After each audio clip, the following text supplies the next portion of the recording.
Written in the midst of the French Second Empire under Napoleon III in 1857, this novel shocked and scandalized. It brought its author to trial. It went on to influence literary realism and eventually modernist writers of the 20th century.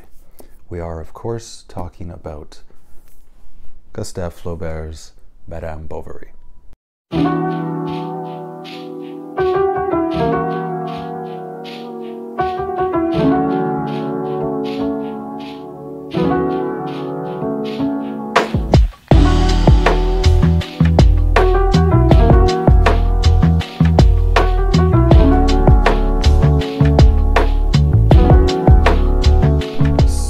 This episode, we are going to be talking about this 19th century French classic of the adultery plot, but I'm going to do so alongside another wonderfully insightful psychological portrait of an adulteress, one that was deemed the American Madame Bovary, and this is Kate Chopin's The Awakening.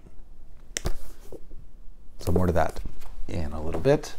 First, let's start with Madame Bovary itself. What is Madame Bovary? Who is she? Flaubert himself once declared, Madame Bovary, c'est moi. In other words, I am Madame Bovary. Let's take a look at this book to see what it's about, what Flaubert is getting at here.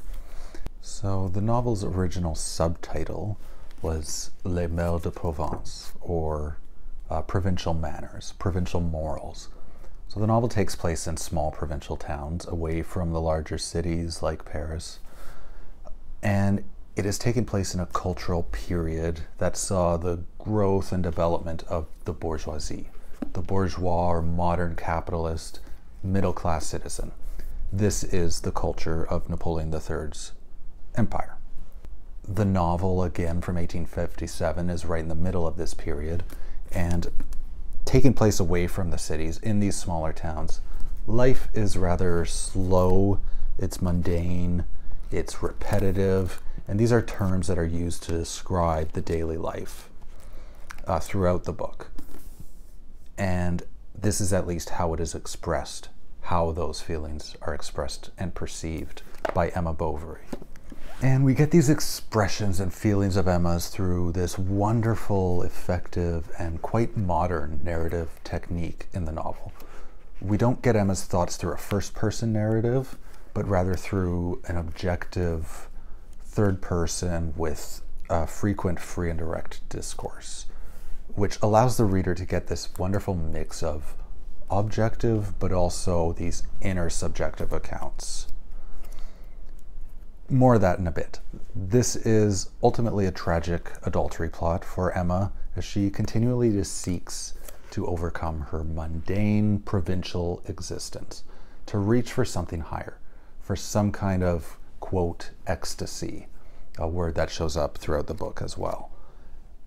This kind of ecstasy in life, for some kind of romantic ideal. And there's something universal in this desire of hers. At least I feel so when reading it. Who doesn't want a life free of mundanity, a life of nothing but ecstasy? Sure. Realistic? No. There is this hint of romanticism in Emma, but her continued failures end up presenting her story as more of a fatalist realism. She starts out as a passive dreamer, this romantic passive dreamer, awaiting such experiences to come to her. She gets married this way, but she soon realizes that her marriage didn't bring her the ecstasy, her ideal. She then eventually gets sucked into an affair. There are then glimpses of something, perhaps this ideal, the ideals here. This too soon leads to the mundanity and the repetitious. And consider these repetitions, like daily cycles, natural cycles, cycles of the season, fertility, Persephone going to the underworld for 6 months and then returning for the other 6 months for spring. There's this great scene that takes place during an agricultural fair where you can pick up on these seasonal and fertility cycle symbols in the novel. So these uncontrollable, fatalistic repetitions of life, of being human, these are the deterministic qualities that plague Emma. She's an idealist, a dreamer, a romantic, living in a world that is ultimately limited from such dreamed realities. So back to the plot. She then, after this first affair, starts actively seeking out more and more aggressively, affairs that will hopefully give her this unending rush of feelings, of ecstasy. However, she always finds herself falling back to the mundane. She finds, and this is a quote from the novel, she finds in adultery the platitudes of her dull marriage. Always comes back to them. Nothing transcends her. Nothing takes her beyond her realm of mundanity, of provincial ennui, the term used a number of times throughout the novel. In the original French, ennui, boredom. Of course, the novel ends tragically for Emma, but I won't go into further specific details around the plot. Let's get into Flaubert's writing a little bit. Now, the writing is quite a pleasure to read. I found it's 19th century, yet it has a bit more of a modern feeling to its prose. It's in this new, for the time, burgeoning literary realism, an objective realism, yet it doesn't read as a bland, objective style. It contains a romantic character, yet it doesn't read as over-the-top romanticism. The novel seems to blend both of these qualities. The general romantic character, one that, as Isaiah Berlin describes, that tries to burst through, to long for the unbounded, the indefinable. This is Emma. This is Emma's drive, longing for the unbounded. Yet this romantic character is observed by the reader through Flaubert's wonderful writing techniques. His objective narration with its free and direct discourse allows the reader to gain those subjective features every now and then, to penetrate into the psychology or the conflicting feelings and desires within Emma. This, I feel, gives the novel its realism in many ways. Now, this is a quote from Margaret Cohen, the editor of this Norton Critical edition that I have. So, the novel has remained a favorite with readers and writers into the present, when its portrayal of the difficulty of distinguishing between fiction and reality is framed as anticipating postmodern interest in the essentially constructed nature of experience.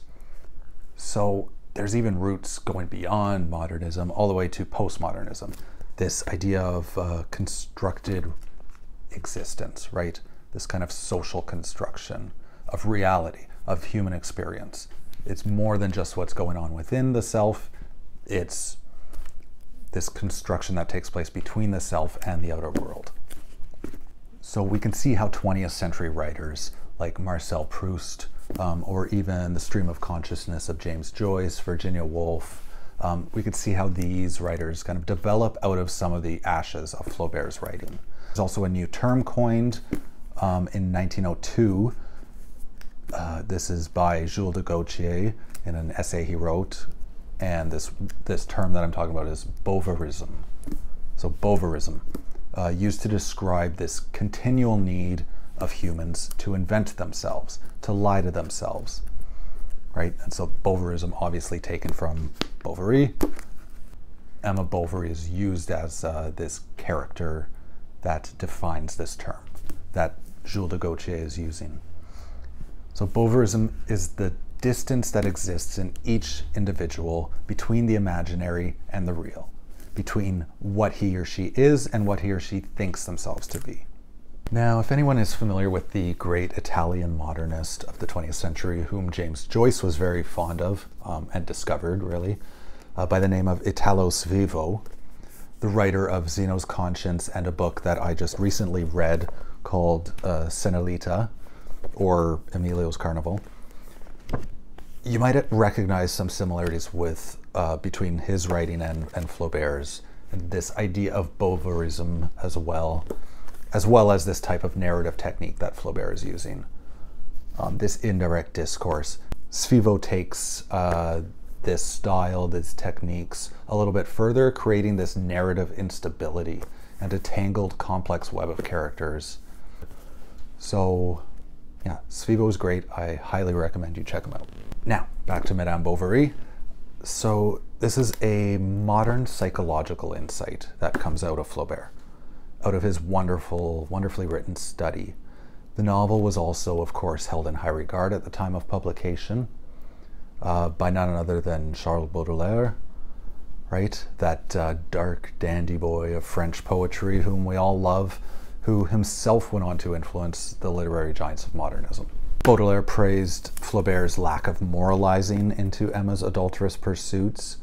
This lack of moralizing, of course, is ultimately what brought charges against Flaubert in 1857. Now, at the same time, Baudelaire's Les Fleurs du Mal was also attacked by the Empire. Flaubert ended up winning in court. Baudelaire was not so lucky.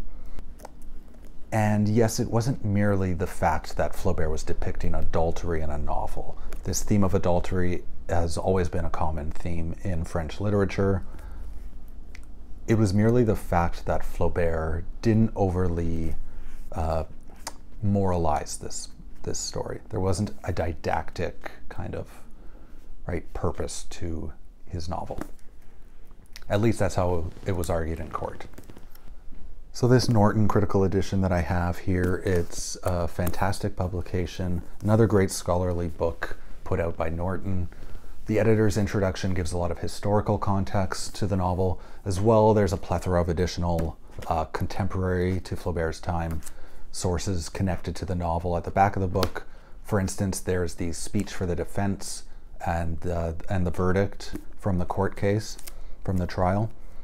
There are critical essays from the period, one by Baudelaire showing his praise of the novel. It's a great essay to read. And then there's also an essay from Sainte-Beuve, who was a well-known 19th century French literary critic.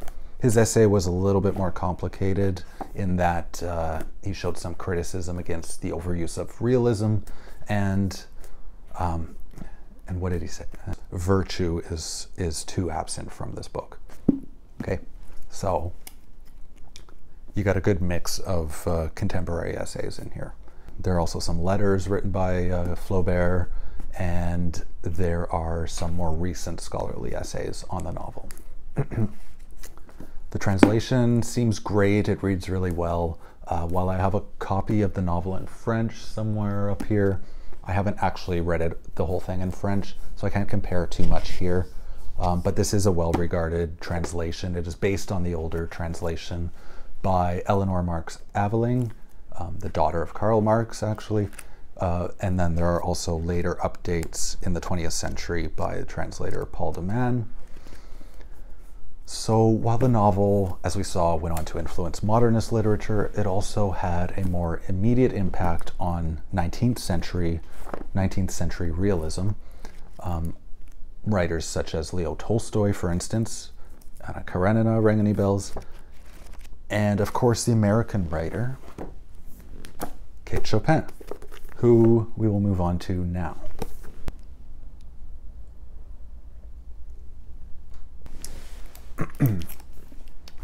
Okay, Chopin is a late 19th century American writer from Louisiana. She has some French family background, hence the name, and you can see some of her influences from French literature as well. Flaubert, of course, Guy de Maupassant is another one. Her writing often brought controversy at the time, with critics dubbing the characters and stories as too immoral. Sound familiar? She is often writing about women and women's sexuality, the struggles that women endure to create identities in this part of the world and at this period of time. These themes are explored in The Awakening, this adultery novel that is dubbed as the American Madame Bovary. So immoral themes for the time, but different from the way that Flaubert depicts them. And this time we have a female author writing about an adulterous protagonist. So thank you, Kate Chopin, for that.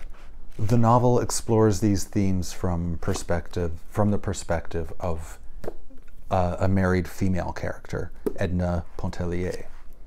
Edna tends to revolt against this notion of female sexuality as being passive in comparison to the male, and to the idea that female roles and sexuality are devoted strictly to reproduction, right? So Edna is revolting against that. Edna is a character that examines her own individuality, this inner becoming of the female individual, and she explores her own inner sexual desires, which leads her to her committing adultery. This path, this kind of inner and outer path that Edna takes, is wonderfully and psychologically displayed by Chopin. There's always something unconscious going on in the descriptions in the text, something underneath the surface of Edna's life, of human life, something that is constantly trying to emerge. There is something almost Freudian, perhaps, about this psychological display, something beneath the surface, the unconscious. Edna is trying to become an individual, and to do so, she has to go through challenges, through an abyss, if you will, through danger. And her story, too, like Emma's, ends tragically. Whereas Emma's goal of liberty is an emancipation from the cycles of her monotony, her mundane existence, Edna's liberty is one of self-identity, individuality. Think perhaps Emerson, whom Edna talks about in the novel at some point. Edna's inner psyche is often revealed as hazy, as confused, and with many subconscious aspects. There's constant mention of impulses, of fate in the novel, the human will. This suggests that the effects that outside experiences have are forces that enter the inner life in ways that are not easily or psychologically understood. And let's read a little bit from the novel here. It moved her with recollections. A subtle current of desire passed through her body, weakening her hold upon the brushes and making her eyes burn. There were days when she was very happy without knowing why. There were days when she was unhappy. She did not know why. So emotions, tears, impulses often invade Edna with no conscious or understood cause. Again, this tension and play between the inner and the outer self. And these emotions and impulses, they cause these reactions, right? Again, with no conscious or understood cause. So it's a wonderful novel. It's short. It's rather short at about 100 pages or so, but it's pretty packed. It's psychologically fascinating with discussions on human will, inner desire. So if you're interested in any of those things, give Chopin a try. Honestly, when I read the novel, I didn't know what to expect. This was about 2 or 3 years ago, I want to say. I had not read any Chopin prior to this, not really knowing anything about her. When I did read it, I was completely blown away and amazed at all these themes and psychological insights. I was not expecting it. Very fascinating stuff.